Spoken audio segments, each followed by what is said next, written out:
Parmi les animations proposées à Souston par le festif Cornemuse, le 28 juillet, le public avait été convié au spectacle bilingue gascon-français de Jean-Michel Espinasse sur l'esplanade de l'Office de tourisme.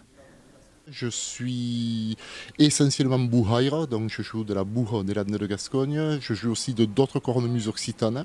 Et là, je suis là pour mon spectacle solo, donc Cornemuses Occitanes poussent nuls, comme les livres jaunes, les cornemuses occitanes pour les gens en réussite différée, on va le dire comme ça.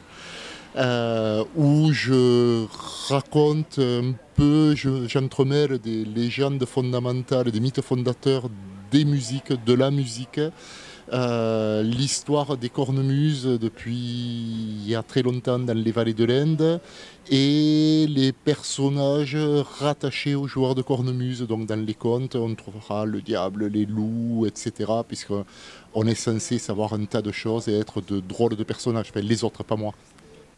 Durant 1h15, le public s'est alors laissé transporter au fil des histoires et des mythes du conteur, agrémentés de morceaux de cornemuse occitanes. Je vais jouer de la boue, alors dans les Landes c'est plus la peine d'en parler, tout le monde le connaît.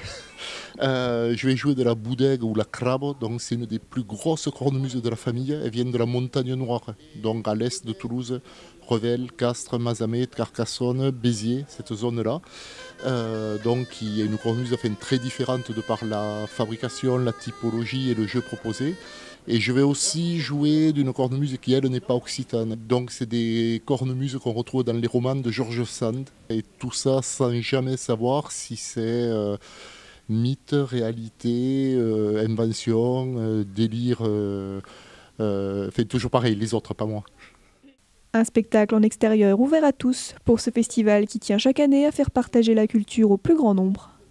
Avec Yann, on se connaît depuis très longtemps, on a un peu la même couleur de cheveux, donc ça explique.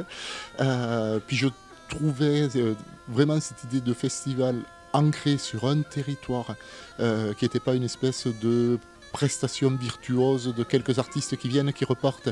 Le fait d'intervenir sur les marchés, sur les centres de loisirs, le travail qui est fait aussi sur les écoles, je trouve que c'est vraiment important. Cette idée-là d'une culture populaire, vivante, absolument pas populiste.